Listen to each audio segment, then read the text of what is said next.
Welcome to தெய்வாஸ் தெய்வீகம். हंस संदेशम श्री श्रीमते रामानुजाय नमः। श्रीमते निगमान्त महादेशिकाय नमः। श्रीमान् वेङ्कटनाथार्य कवितार्किककेसरी वेदान्ताचार्यवर्यो मे सन्निधत्तां सदा हृदिः। प्रथमाश्वासः। वंशे जातः सवितुरनके मानयन्मानुषत्वं देवश्रीमान् जनकतनयान् वेषणे जागरूकः प्रत्यायाते पवनतनये निश्चितार्थः स कामी कल्पाकारां कथमपि निशाम् आविपातं विशेहे काल्ये सेनां कपिकुलपते स्तूर्णमुद्योजयिष्यन् दूरीभावात् जनकदुहितुर्दूयमानान्तरात्मा क्रीडाकेलं कमलसरसि क्वापि कालोपयातं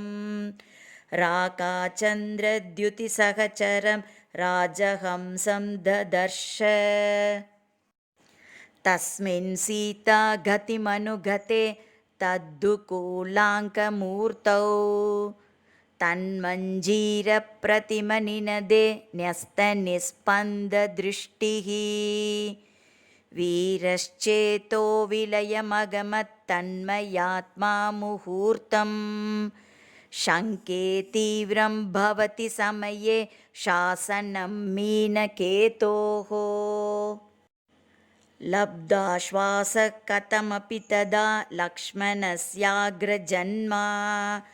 सन्देशेन प्रणयमहता मैथिलीं जीवयिष्यन् चक्रे तस्मै सरसिजदलैः सोपचारां सपर्यां कान्ताश्लेषादधिकसुभगः कामिनां दूतलाभः कृत्वा तस्मिन् बहुमतिमसौ भूयसीमाञ्जनेयात् गाढोन्मादः प्रणयपदवीं प्रापवार्तानपि ज्ञे विश्लेषेण क्षुभितमनसां मेघशैलद्रुमादौ याच्ञादैन्यं भवति किमुत क्वापि संवेदनार्हे वेदो दन्वत् विभजनविदो वंशजं विश्वमूर्तेः आहुस्सिद्धाः कमलवसते रौपवाह्यं भवन्तं लब्धं येन प्रगुणगतिना तत्प्रियाया सकाशात् तत्सावर्ण्यं श्रवणरसना स्वादयोग्या सुधा च मदये केचिद्वयमिह सखे केवलं मानुषाणां व्यक्तोत्कर्षो महति भुवने व्योमगानां पतिस्त्वं स्थाने दूत्यं तदपि भवतः संश्रितत्राणहेतोः विश्वस्रष्टा विधिरपि यतः सारथित्वेन तस्थौ इच्छामात्रा जगदपरता संविधातुं क्षमानां इक्ष्वाकूणां प्रकृतिमहता मीदृशीं प्रेक्ष्य वेलां लक्ष्यालक्ष्ये जलधिपयसा लब्धसंस्थां त्रिकूटे लङ्कां गन्तुं तव समुचितं राक्षसीं राजधानीम् स्थानैर्दिव्यैरुपचितगुणां चन्दनारण्यरम्यां मुक्तासूतिं मलयमरुतां मातरं दक्षिणाशाम् अस्मत्प्रीत्यै जनकतनया जीवितार्थं च गच्छन् एकं रक्षः पदमिति सखे दोषलेशं सहेताः वाचालानाम् इव जडधियां सत्कवौ दूरयाते कैलासाय त्वयि गतवती क्षीभतामाश्रितानां सम्मोदस्ते पतिपरिणमे चन्द्रकैरुज्झितानां मेघापाये विपिनशिखिनां वीक्ष्य वाचम्यमत्वम् आरक्तानां नवमधुशनैर् आपिबन् पद्मिनीनां कालो निद्रे कुवलयवने गूर्णमानः सलीलं स्विन्नोदानैर्विपिनकरिणां सौम्य सेविष्यते त्वाम् आमोदानामहमहमिकाम् आदिशन् गन्धवाहः पर्याप्तं ते पवनचलितैरङ्गरागं परागैः स्थाने कुर्युः समसमुदयाद् बन्धवो बन्धुजीवाः येनान्वेष्यस्य चलतनया पादलाक्षानुशक्तं चूडाचन्द्रं पुरविजयिनः स्वर्णदीपेन पूर्णम् सूक्ष्माकारैर्दिनकरकरैः कल्पितान्तःशलाकाः शारोपान्ताः शतमखधनुः शेषचित्रांशुकेन ऊढाः पश्चाद् उचितगतिना वायुना राजहंसः चत्रायेरन्नभसि भवतः शारदा वारिवाहाः द्रक्ष्यस्येवं प्रियसुखसुखं लङ्घिताध्वा सुखीं ते सीतां क्षेत्रे जनकनृपते रुत्थितां स्वीरकृष्टे गोपायन्ती तनुमपि निजां या कदञ्चिन्मदर्थं भूमौ लोके वहति महतीम् एकपत्नी समाख्याम् प्रक्षीणां त्वद्विरहसमये जातहर्षामिदानीं प्रत्यायास्यन् अनुनयशनैः पद्मिनीं स्वादुवाचा सा ते तन्त्री स्वनसुभगया स्यादिदीहाभ्यनुज्ञां मन्ये कुर्यान्मधुकरगिरा मैथिली सौहृदेन सार्धं कान्तैः शबरसुदृशाम् अद्रिकुञ्जेषु रागात्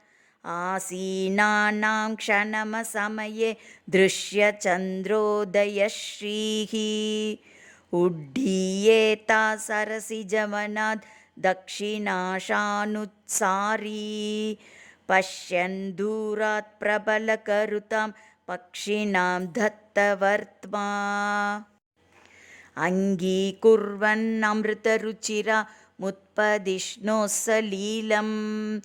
छायामन्तस्तव मणिमयो माल्यवानेश शैलः शोभां वक्ष्यत्यधिकललितां शोभमानामतीद्योः देवस्यातेरुपजनयतो मानसात् इन्दुबिम्बम् मार्गौ सम्यङ् मम हनुमता वर्णितौ द्वौ तयोस्ते सह्यासन्नोऽप्यनदिसुभगः पश्चिमो नित्यवर्षः प्राचीने तु प्रतिजनपदं संहतावद्भुतानां मग्ना दृष्टिः कथमपि सखे मत्कृते ते निवार्या श्रुत्वा शब्दं श्रवणमधुरं तावकं पामरीणां प्रत्यासन्नात् सबदि भवनात् सादरं निर्गतानाम् अभ्रूपङ्गेभ्यधिकसुभकैर्निश्चिताङ्गः कटाक्षैः देशानेतान् वनगिरिनदी संविभक्तान् व्यतीयाः इक्षुच्चाये किसलयमयं तल्पमातस्तु क्षीणां सल्लापैस्तैर्मुदितमनसां शालिसंरक्षिकानां कर्णाटान्त्रव्यतिकरवशात् कर्भुरेगीतिभेदे मुह्यन्तीनां मदनकलुषं मौक्त्यमास्वादयेताः विष्णोर्वासादवनिवहनाद् बद्धरत्नैः शिरोभिः शेषः साक्षादयमिति जनैः सम्यगुन्नीयमानः अभ्रैर्युक्तो लघुपिरचिरोन्मुक्तनिर्मोककल्पैः अग्रे भावी तदनु नयने रञ्जयन्नञ्जनाद्रिः तत्रारूढैर्महति मनुजैः स्वर्गिभिश्चावतीर्णैः सत्त्वोन्मेषाद्व्यपगतमितस्तारतम्यादिभेदैः साधारण्यात् फलपरिणतेः सङ्गशोबध्यमानां शक्त्या कामं मधुविजयिनस्त्वं च कुर्याः सपर्यां स्तोकोन्मग्नस्फुरितपुलिनां त्वन्निवासेच्छयेव द्रक्ष्यस्यारात् कनकमुकरीं दक्षिणामञ्जनाद्रेः आसन्नानां वनविटपिनां वीचिहस्तैः प्रसूनानि अर्चाहेतोरुपहरति या नूनमर्धेन्दुमौलेः निर्विष्यैनां नृपृतमनभिव्यक्तमञ्जुप्रनादो मन्दाधूतः पुलिनपवनैर्वञ्चुलामोदगर्भैः अव्यासङ्गः सपदि पदवीं संश्रयान्यैरलङ्घ्यो बन्दीकुर्युस्तटवसतयो मा भवन्तं किराताः तुण्डीराख्यं तदनुमहितं मण्डलं वीक्षमाणः क्षेत्रं यायाक्षपितदुरितं तत्र सत्यव्रताख्यं पत्यौ रोषात् सलिलवपुषो यत्र वाग्देवतायाः सेतुर्जज्ञे सकलजगताम् एकसेतुः स देवः नानारत्नैरुपचितगुणां नित्यसङ्गीतनादां भूमेर्द्रक्ष्यस्युचितविभवं भूषणं तत्र काञ्चीं यस्यां नित्यं निहितनयनो हस्तिशैलाधिवासी द्वन्द्वातीतः सकलु पुरुषो दृश्यते सत्यकामः तामासीदन् प्रणमनगरीं भक्तिनम्रेण मूर्ध्ना जातामादौ कृतयुगमुखे धातुरिच्छावशेन यद्वीतीनां करिगिरिपतेर्वाहवेगावधूतात् धन्यान् रेणुं स्त्रिदशपतयो धारयन्त्युत्तमाङ्गैः मन्दाधूतादनुमहितो निःसृतश्चूदषण्टात् पार्श्वे तस्याः पशुपतिशिरश्चन्द्रनीहारवाही दूरात् प्राप्तं प्रियसखमिव त्वामुपैष्यत्यवश्यं कम्पापातः कमलवनिका कामुको गन्धवाहः वर्णस्तोमैरिव परिणता सप्तभेदैर्महौगैः मान्या मध्ये नगरमभितस्सेविता देवताभिः स्वच्छस्वादुप्रसरसुभगा स्वामिनी वः कवीनां वेगासंज्ञां वहति महतीं वल्लभा पद्मयोनेः तीर्थे पुंसां शमितकलुषे तत्र सारस्वताख्ये स्नात्वा सार्धं मुनिभिरनगैः सम्यगुल्लासिताङ्गः विश्वं चित्ते विगतरजसि व्यञ्जयन्तीमशेषं वक्ष्यस्यन्तर्बहिरपि परां शुद्धिमक्षेपणीयाम् तस्यास्तीरे सरसिजभुवः सौम्यवैतानवेदिः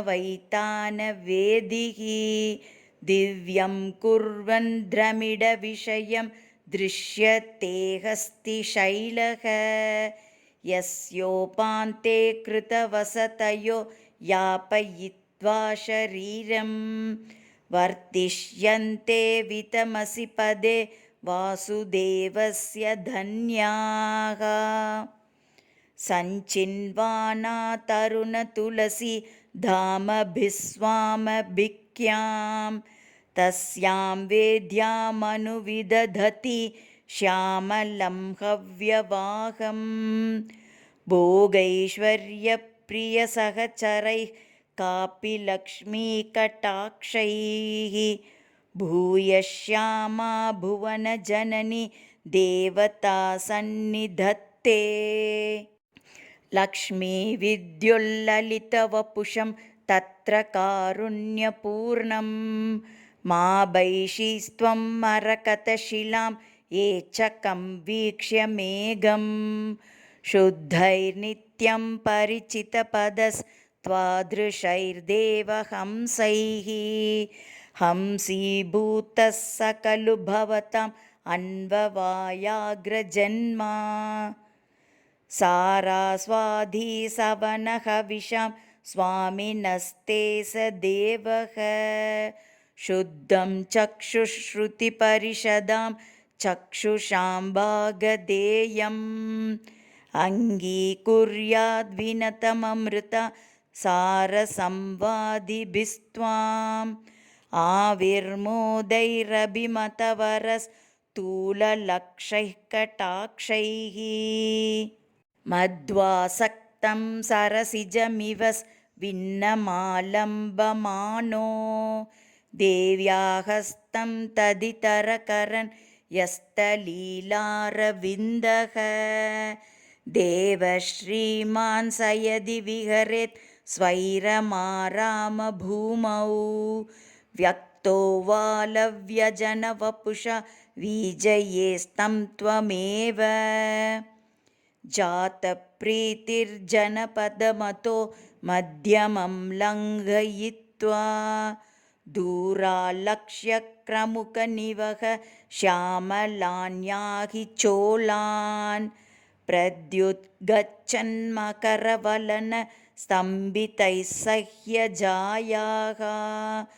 स्रोतो भेदैर्विविधगतिभिः संविभक्तावकाशान् सन्ध्यारागं सुरभिरजनी सम्भवैरङ्गरागैः केशैर्ज्योत्स्नाकलहितिमिरं पालिकापीडगर्भैः आभिप्राणासरसिजदृशो हंसदोलादिरोहात् आदास्यन्ते मदकलगिरस्तेषु नेत्रोत्सवं ते पृथ्वीलीलातिलकसुभगं पश्चिमं भागमेषां नाम्ना वर्षं जलचरनदी मातृकं गाहमानः द्रक्ष्यस्यारात् परिमिततया मग्नकैलासदृश्यं श्वेतं शैलं पनिपदिमिवक्ष मातलादुज्जिहानाम् स्पारालोकप्रशमिततमसञ्चयं तत्र पुंसां प्रत्यग्रूपं प्रगुणविभवं प्रार्थनीयं बुधानां नेदीयां संकुशलनिवहं नन्दुरादास्यते ते दिव्यं तेजो जलधितनया स्नेहनित्यानुषक्तम् स्निग्धचायं तदनु विततं तस्य दामेव नीलं नीलीरक्षानियतललितं काननं संविचीयाः दृष्टे तस्मिन्न निमिषवधु नित्यनिर्वेशयोग्ये स्वर्गोद्यानश्रियमपि लघुं मंस्यते मानसं ते कुर्वन्नानाकुसुमरजसा यत्र चित्रं वितानं भूगारण्ये मृदुविचलयन् पालिका चामराणि पादन्यासक्षममवकिरन् क्ष्मातलं पुष्पजालैः प्रायो वायुः परिजनविधिं पञ्चबाणस्य धत्ते स्रोतो वेगादतजनपदं सौम्यसीमन्तयन्ती प्रत्यादेशो विबुधसरितस्यन्दते सह्यकन्याः काले काले परिणतिवशात् पर्वभेदावकीर्णैः पुण्ड्रेक्षूणां पुलिनविशदैर्गद्गदामौक्तिकौकैः सह्योत्सङ्गात् सपदि मरुता सागरं नीयमानां भद्रालापैर्विहितकुशलां त्वादृशानां द्विजानां यामस्कन्ना सरसकुहली पत्रपातैर्निशान्ते मन्दस्मेरा मधुपरिमलैर्वासयन्तीव पूगाः तस्मिन् द्रक्ष्यस्यमरमहिला मौलिगन्धैरवन्द्याम् आतन्वानां व्यपगतरसं मानसे मानसंवह तीर्थैरन्यैरपि परिगतां शुद्धिहेतोः समन्तात् चन्द्रोल्लासप्रतिदयशसस् सम्पदं पुष्करिण्याः तीरे तस्या विरचितपदं साधुभिः सेव्यमानं श्रद्धायोगात् विनमितधनुष्शेषपीठं भजेताः यस्मिन्नस्मत्कुलधनतया सौम्यसाकेतभाजः स्थानं भाव्यं मुनिभिरुदितं श्रीमतोरङ्गदाम्नः सत्त्वे दिव्ये स्वयमुदयतस्तस्य दाम्नः प्रसङ्गात् मञ्जुषायां मरकतमिव भ्राजमानं तदन्तः चेतो धावत्युपहितभुजं शेषभोगेशयानं दीर्घापाङ्गं जलधितनया जीवितं देवमाद्यं चोराक्रान्तं तदनु विपिनं चोलपाण्ड्यान्तरस्थं जिल्लीनादश्रवणपरुषं शीघ्रमेव व्यतीयाः तीर्णे तस्मिन् प्रकटय सखे शीतलांस्ते निनादान् शब्दायन्ते न खलु कवयस्सन्निधौ दुर्जनानां स्रस्तापीडं प्रचलदलकं व्यक्तताटङ्गरत्नं मुक्ताचूर्णस्फुरिततिलकं वक्त्रमुत्तानयन्त्यः देशे तस्मिन् कुवलयदृशो जातकौतूहलास्त्वां मालादीर्घैर्मधुरविरुतं मानयिष्यन्त्यपाङ्गैः नित्यावाशं वृषभमचलं सुन्दराख्यस्य विष्णोः प्रत्यासीदन् सपदि विनमद्भागधेयं न तस्याः यस्योत्सङ्गे बलिविजयिनस्तस्य मञ्जीरवान्तं पातो दिव्यं पशुपतिजटा स्पर्शशून्यं विभाति ईषादस्त्राण्यधिगतवतां क्षत्रियाणां प्रभावात् कारावासस्मरणचकितैः पयोदैः पश्यन्यायाः परमलकया स्पर्धमानैरजस्रं पुण्यावासैः पुरजनपतैर्मण्डितान् पाण्ड्यदेशान् मुक्ताजालैर्जनितपुलिनां शुक्तिसन्तानमुक्तैः तारापूर्णां दिवमिव ततस्ताम्रपर्णीं भजेताः प्रत्यासत्या नियतविशदं पीतसिन्धोर्महर्षेः पानीयं ते परिणमयिता तत्र मुक्तामयत्वं तस्यास्वैरं सरसिजमुखा स्वादसम्प्रीतचेताः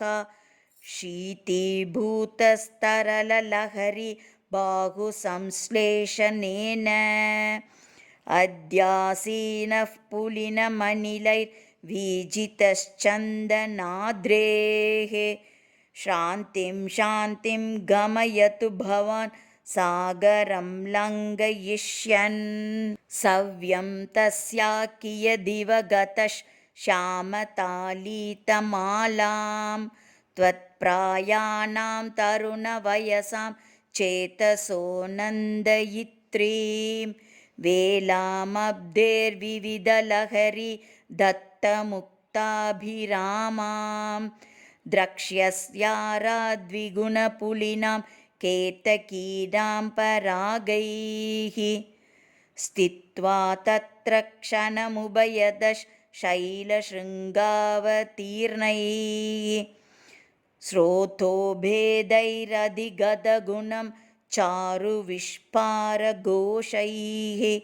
लक्षीकुर्वन् दशमुखपुरीं सौम्यपत्रप्रकृष्टो वेलाचापं शर इव सखे वेगतस्त्वं व्यतीयाः दावासक्तं वनमिव नभस् सन्ध्ययेवानुविद्धं सिन्दूराङ्गं द्विपमिव हरिं स्वाम्बरेणेव जुष्टं विद्युद्भिन्नं घनमिव सखे विद्रुमारण्ययोगात् देहेनैकं मिथुनमिव च द्रक्ष्यसि त्वं पयोधिम् अस्मत्पूर्वैः सुरपतिकृतं द्रष्टुकामैस्तुरङ्गं भित्त्वा क्षोणीमगणितबलैः सागरो वर्धितात्मा सत्कारार्थं तव यदि गिरिनादिशेद्गुप्तपक्षान् अश्रान्तोऽपि प्रणयमुचितं नैव बन्धोर्विहन्याः तत्रासीनः क्वचन सरसि स्मेरहेमारविन्दे लब्धास्वादो मधुभिरमितैः संविनीताध्वकेदः द्रक्ष्यस्यग्रे लघुतरगतिशेषमुल्लङ्घ्य सिन्धोः तोयाघातान्मसृणितशिला रम्यवेलं सुवेलं यस्यासन्ने पयसि जलदेस्त्वत्प्रतिच्छन्दचन्द्राः पक्षच्छेदक्षरितरुधिरस्तोमसन्दर्शनीयाः वीचिप्राप्तैर्विषमितरुचो मौक्तिकैस्तारकाभैः सन्ध्यामन्यां नियतमवनौ दर्शयन्ति प्रवालाः यत्रारण्यं वरुणवसते वीचिवेगापनीतैः मुक्तारत्नस्तबकशबलैर्विद्रुमैरुत्प्रवालं रक्षोभीतैः स्वयमनिमिषैः आहृतस्थापितानां मन्दाराणां मधुपरिमलैर्वासितं मौलिदग्नैः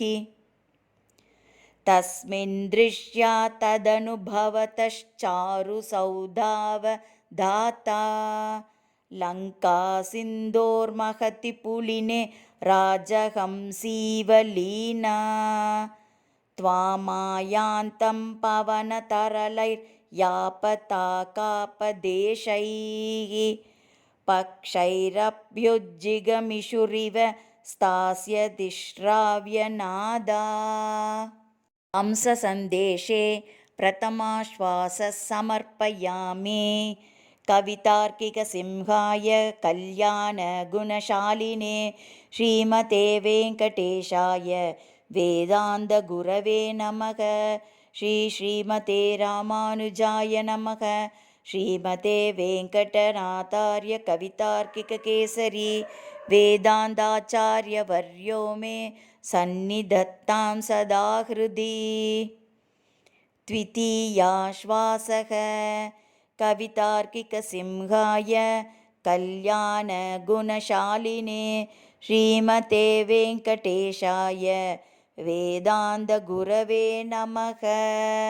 लीलाकेलं ललितगमनाश्चारुनादं सशिञ्जाः भल्लाक्षं त्वां स्मर शरदृशो गौरमापाण्डुराङ्ग्यः।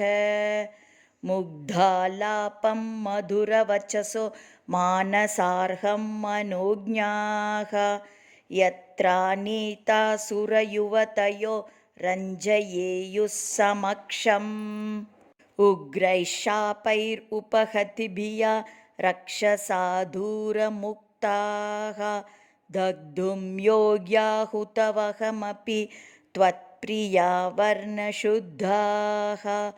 उत्पश्यन्तो जनकतनया तेजसैव स्वरक्षां रोदं यस्यामनुविदधते लोकपालावरोधाः।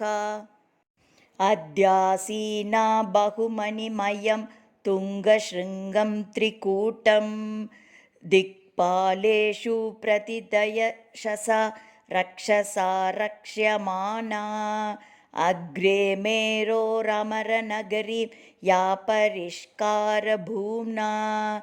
त्वाहुयेव ध्वजपटमया नग्रहस्तान् धुनोति।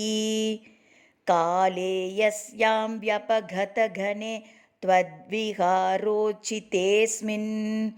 चन्द्रालोकैर्विलुलितधियां शर्वरीगर्वहासैः स्वर्गस्त्रीणां विरहजनितं बाष्पमुद्वेलयन्त्यो निष्यन्धन्ते सलिलगणिकाश्चन्द्रकान्तस्थलीनाम्। भासा तादृक्परिणतिजुषा मैथिलीशोकवह्नेः भस्मीभूतां पवनतनय स्नेहिना पावकेन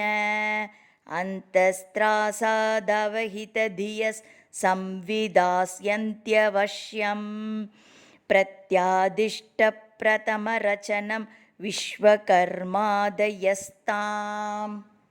मध्ये तस्या निशिचरपते सद्मरुद्धान्तरिक्षं युग्मं नेयैर्दिवि सुमनसां सेव्यमानं विमानैः कारागारं विबुधसुदृशां वीक्षमाणो विचित्रं शोकप्रीतिव्यतिकरवतीं वक्ष्यसे चित्तवृत्तिम्। ईषत्कोपाच्चकितपवनाम् इन्दुसन्दिग्धसूर्यां नित्योदारां ऋतुभिरखिलैर्निष्कुटे वृक्षवाटीं सीताशोकज्वलनसहजैस्तत्र दीप्तामशोकैः आपद्येताः प्रथमलुलिताम् आञ्जनेयप्रचारैः तस्यामन्यैर्वियतिविहगैः सार्धमानन्दनिघ्नैः स्थाने स्थाने निहितनयनो वर्तयन्मण्डलानि द्रक्ष्यस्येकां जनकदुहितुः सौम्यदुर्जातबन्धुं न्यस्ताकल्पां क्वचन विटपे शिंशुपां सान्द्रशाखाम्। मूले तस्या किमपि सवनक्षेत्रसंस्कारजातं यत्र क्वापि स्थितमपि सखे त्रासहीनं महिम्ना काले तस्मिन् कथमपि मया वीर्यशुल्केन लब्धं दृश्यं तत्ते दिनकरकुलद्योतकं दिव्यरत्नं सा मे दृष्टिः शपरनयना सन्नतभ्रूसुकेशी तन्वी तुङ्गस्तनभरनता तप्तजाम्बूनदाभा बालायुष्मत्प्रतिमगमना वेदिमध्यावराङ्गी शृङ्गाराख्यं निधिमधिगता श्रेयसी देवतेव सा ते यावन्नयनपदवीं याति मोहालसा सन्देशं वा मधुभगदये श्रावयन्ती शकुन्तान् अत्यासन्नप्रियवचनतां शूचयद्भिर्निमित्तैः एतामश्रुस्थगितनयनं वीक्षमानादिशं वा आकल्पान् वा सविधनिहिता नालपन्ती विमोहात् अङ्गस्पर्शो रघुकुलपते स्मर्यते वा न वेति ध्यायन्ती वा चिरविरहितान् एकशय्याविहारान् तस्यानूनं नियतिजनिता तादृशी कालयात्रा शुद्धामिन्दोष्वपच भवने कौमुदीं विस्फुरन्तीम् आनीतां वा विशतरुवने पारिजातस्य शाखां शूक्तिं रम्यां कलपरिसरे सत्कवे कीर्त्यमानां मन्ये दीनां निशिचरगृहे मैथिलस्यात्मजातां वर्षाकीर्णाम् इव कमलिनीं व्याहतार्तामिवोक्तिं पङ्काश्लिष्टाम् इव बिसलतां पत्यपेतामिवेभीं मेघच्छन्नामिव शशिकलां विघ्नरुद्धामिवाशां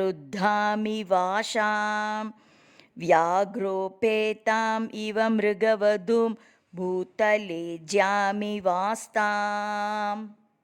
स्मृत्वा पूर्वं स्मरशरभये मत्परिष्वङ्गरक्षाम् आश्लिष्यन्तीमलसवलितैरङ्गकैर्मातरं स्वाम् आकल्पेऽपि श्रममधिगदैरङ्गरागेऽपि खिन्नैः अक्षाम्यद्विस्मृतिमपि मुहुः सौकुमार्यातिरेकात् भूयो भूयः करसरसिजे न्यस्य रोमाञ्जिताङ्गीं मौलौ चूडामणिविरहिते निर्विशन्तीं निधाय अन्तस्तापादधिगतरुजोर् आदरादर्पयन्तीं पर्यायेण स्तनकलशयोरङ्गुलीयं मदीयम् अम्बातुल्या सुचरितफलं दिव्यमालेपनं प्राक् अङ्गेष्वस्यास्तिरमनुगुणं यद्वितेनेन सूया धाराकारैस्तनकलशयोर् आपदद्भिः समन्तात् सन्तापोष्णैस्तदपि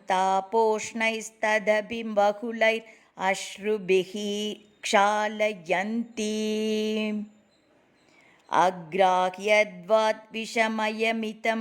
केशहस्तं मया प्राक् आबिभ्राणां तनुपरिमल श्रद्धयेवावकीर्णम् अर्चाहेतोर्भुवि रतिपतेरप्सरोभिर्विमुक्ताम् अन्वज्ञाताम् इव सुरतरोर्मञ्जरीं चञ्चरीकैः आनीतं यत्त्वरितमचलादुत्तरीयं प्लवङ्गैः अस्याकारैः सदृशमभितस्त्वत्प्रियारूपचिह्नं बालाधिद्यद्युतिसहचरं चारुवासोऽवसानां सन्ध्यारागव्यतिकरवतीं चन्द्रलेखामिवान्याम् वक्तुं मार्गं किल वसुमतिं जग्मुषस्तत्पदाब्जात् मञ्जीरस्य त्वधुपमरुतेर्दक्षिणस्यास्य तुल्यम् अङ्कारूढे चरणकमले मत्करेणोपदेयम् वामं शाकाशिखरनिहितं वीक्ष्य गाढं विषण्णाम् अङ्गैर्म्लायत्किसलयसमैः उज्जिता कल्पपुष्पैः गाढाश्लिष्टां वपुषि विमले बिम्बिताभिर्लताभिः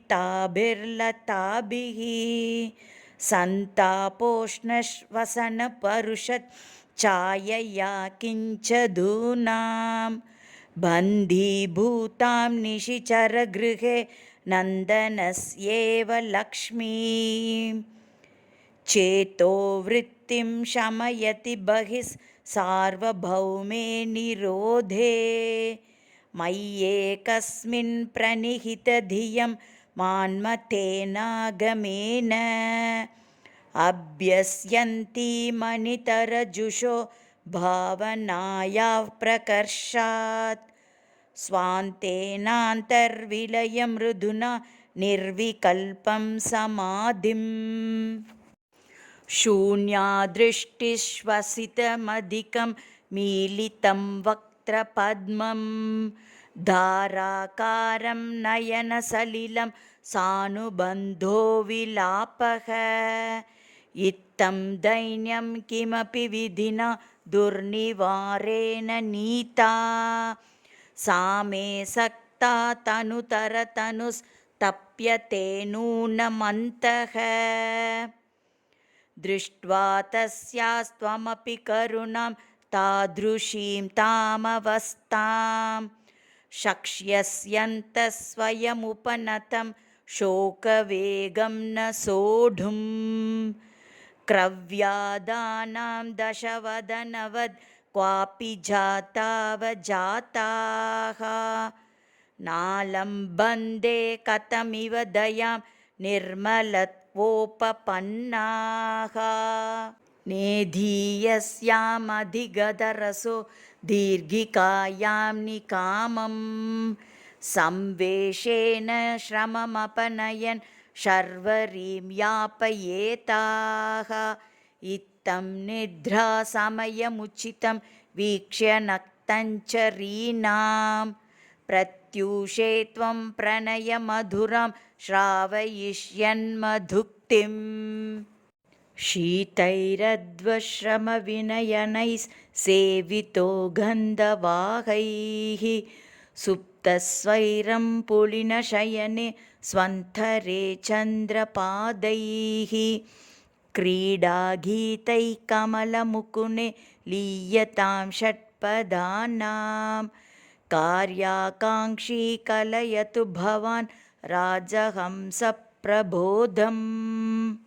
आमारूढश्चलकिसलयां शिंशुपां स्वैकलक्ष्या मन्दीकुर्वन् मनसि जधनुर्घोषतीव्रं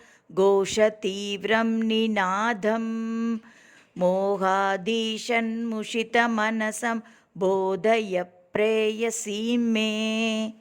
रम्यामादौ रघुजनकयोर्वर्णयन् वंशकीर्तिम् पत्युर्देवी प्रणयसचिवं विद्धि दीर्घायुषो मां जीवातुं ते दत्तमनघं तस्य सन्देशमन्तः शूराणां यः शरतुभगमे वीरपत्नीवराणां सम्मानार्हं समयमुचितं सूचयेत् कूजितैस्वैः मत्प्रस्तावप्रवणमतसा मैथिलीमानये त्वां म्लानं शोकाद्वदनकमलं किञ्चिदुन्नम्य भीरुः अन्तस्तोषाद् अमृतलहरी लब्धसब्रह्मचर्यैः अम्बोजानामुषसि मिषताम् अन्तरङ्गैरपाङ्गैः पश्यन्तीशा रघुपतिवधूस्त्वामशेषावधातं प्रत्याश्वासादधिगतरुचिः प्राक्तनीवेन्दुलेखा मत्सन्देशे तदनुसुमुखी सावधाना भवित्री किं न स्त्रीणां जनयति मुदं कान्तवार्तागमोऽपि पश्चादेवं कथय भवती भागधेयेन जीवन् कल्याणीं त्वां कुशलमनघः कोसलेन्द्रोऽनुयुङ्क्ते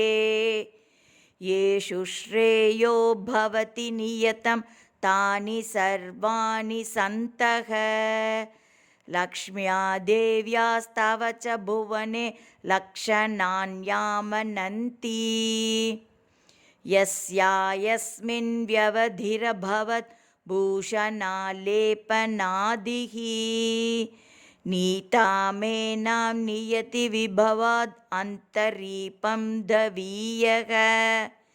प्रत्यासीदन्निव नयनयोर्वर्त्मनि स्थापयित्वा सत्वामेवं वदति कुशली देवी सख्यामुखेन वेलातीतप्रणयविवशं भावमासेदुषोर्णौ भोगारम्भे क्षणमिव गता पूर्वमालिङ्गनाद्यैः सम्प्रत्येषा सुधनुषदशः कल्पना सङ्गमैस्तेः चिन्ता दीर्घैरपि शकलिता शर्वरीणापयाति उद्धामैस्ते कुचकलशयोर् ऊष्मभिर्निर्जितेन छिद्रं लब्ध्वा विरहसमये तत्क्षणादुन्नतेन कुन्दामोदैसुरभितदिशा गन्धवाहेन दैन्यं सम्प्राप्तोऽहं सहसरसिजैस्त्वन्मुखाम्भोजमित्रैः माध्वीदिग्धैर्विरहिवनिता स्वादलुब्धैरमोघैः आवृण्वन्तं कुसुमधनुषश्चित्रपुङ्कैर्दिगन्तान् सीतापार्श्वे न भवतु भवा नित्यवो सद्वसन्तं रामस्त्रासादनमितधनुर्मौलिना सन्नतेन पार्श्वे लोलैः परभृतकुलैर्मुक्तकोलाहलानां मल्लीरेणुस्थगितवपुषां मन्दरं निर्गतानां भीतेनाहं भ्रमरपटलि शृङ्खलासङ्कुलानां मार्गे तिष्ठन्मलयमरुतां वारितो लक्ष्मणेन मन्दो वक्ष्ये किमिव जनकं किं नु योगीश्वरो माम् इत्येवं मे सुतनुमनसो वर्तयन्ति स्म खेदं रक्ताशोके ज्वलति सविदे लाजवर्षाभिरामैः पुष्पौघैस्त्वत्परिणयदशां व्यञ्जयन्तः करञ्जाः चेतो नैव यजति चपला हेमकोणाभिघातात् धीरोदात्तस्तनितजलदात् ताण्डवारम्भमिच्छन् वातोन्मुक्तैकुटजकुसुमैर्वासिते शैलशृङ्गे रक्षः पीडारहितदयिताश्लेषधन्यो मयूरः शैलव्यक्तप्रतिविलपितां सान्द्रतापानुविद्धां तन्वानानां नयनसलिलैर्मातरं ते सबाष्पां पश्यन्तीनां प्रबलमदनोन्मादपर्याकुलं मां प्रायो जातं किमपि रुदितं व्योम्निकादम्बिनीनां देहस्पर्शं मलयभवने दृष्टिसम्भेदमिन्दौ धामैकत्वं जगति भुवि च भिन्नपर्यङ्गयोगं ताराचित्रे वियति विततिं श्रीवितानस्य पश्यन् धूरीभूतां सुतनुविधिना त्वामहं निर्विशामि प्राप्तैः सख्यं तव नयनयोः पद्मकोशैः प्रबुद्धैः सन्नाहं नः समयनियतं साधु सन्दुक्षयन्ती सेनायोग्यां सरणिमधुना दर्शयन्ती शुभाशा सीतेनूनं त्वरयति शरत्वत्समीपं निनीषुः तातादेशात् सपदि भरते न्यस्तराज्याभिषेकं यामामेका वनमनुगता राजधानीं विहाय तामेव त्वाम् उचितशयनां बाहुमध्ये मदीये दूरे कर्तुर्गुणवति मुहुर्दूयते जीवितं मे सेतुं बद्ध्वा विपुलमचलैः सायकैर्वा पयोधौ कृत्वा लङ्कां स्रजमिव करे केलतां वानराणाम् अल्पीयोभिः सुमुखिदिवसैर्योधयन् यातु दानान् कर्णेषितुं तव रचयिता लक्ष्मणश्चापघोषैः रक्षो मौलिस्तबकलवनाद् वैरबन्धे विमुक्ते गत्वा चोर्वीं गगनपदवीस्वैरिणा पुष्पकेन सिद्धारम्भौ सपदि भवताम् आदिराज्याभिषेकात् सम्प्राप्स्यावश्चियविरहतः देवि भोगान् चित्ते कुर्यात् तदपि भवति यज्जनस्थानयुद्धात् सम्प्राप्तं मां दशमुखसमान् पारयित्वा कराधीन् शस्त्राघातं स्तनकलशयोर्ऊष्मनारोपयद्भिः गाढाश्लेषैरपि हितवती गद्गदाहर्षबाष्पैः सच्चाक्लेशं क्वचन समये तादृशं चिन्तयित्वा स्मृत्वा देवीमचलतनयां विप्रयुक्तां शिवेन रक्षात्मानं कथमपि शुभे जीवितालम्बनं मे पत्युश्चन्दात् व्यसनमपि हि श्लाघनीयं वधूनाम् अप्येतत्ते मनसि निहितं साह्यमव्याजबन्धोः प्रत्याख्यातुं प्रभवति न खल्वानृशंस्यं त्वदीयं प्रागप्येवं परिणतगुणां नैष देवीक्ष्य वार्ताम् आर्तत्राणं व्रतमिति विदुर्हंसशुद्धात्मनां वः इत्थं हृद्यैर्जनकतनयां जीवयित्वा वचोभिः सख्यं पुष्यन् दिनकरकुले दीप्यमानैर्नरेन्द्रैः स्वैरं लोकान् विचरनिखिलान् सौम्यलक्ष्म्येव विष्णुः सर्वाकारैस्त्वधनुगुणया सेवितो राजहंस्या सन्दिश्यैवं सह कपिकुलैः सेतुनालङ्घिताब्धिः पङ्क्तिग्रीवे युधि विनिहते प्राप्य सीतां प्रतीतः राज्यं भूय स्वयमनुभवन् रक्षितं पादुकाभ्यां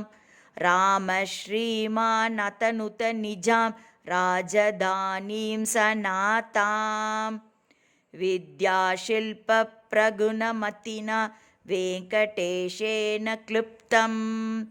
चिन्ताशानोल्लिखितमसकृत् श्रेयसां प्राप्तिहेतुं सीताहंसव्यतिकरसकं रामसन्देशरत्नं पश्यन्त्वन्तश्रवणमनघं चक्षुरुज्जीव्य सन्तः हंससन्देशे द्वितीयाश्वासः समर्पयामि कवितार्किकसिंहाय कल्याणगुणशालिने श्रीमते वेङ्कटेशाय वेदान्तगुरवे नमः हरिः ओम्।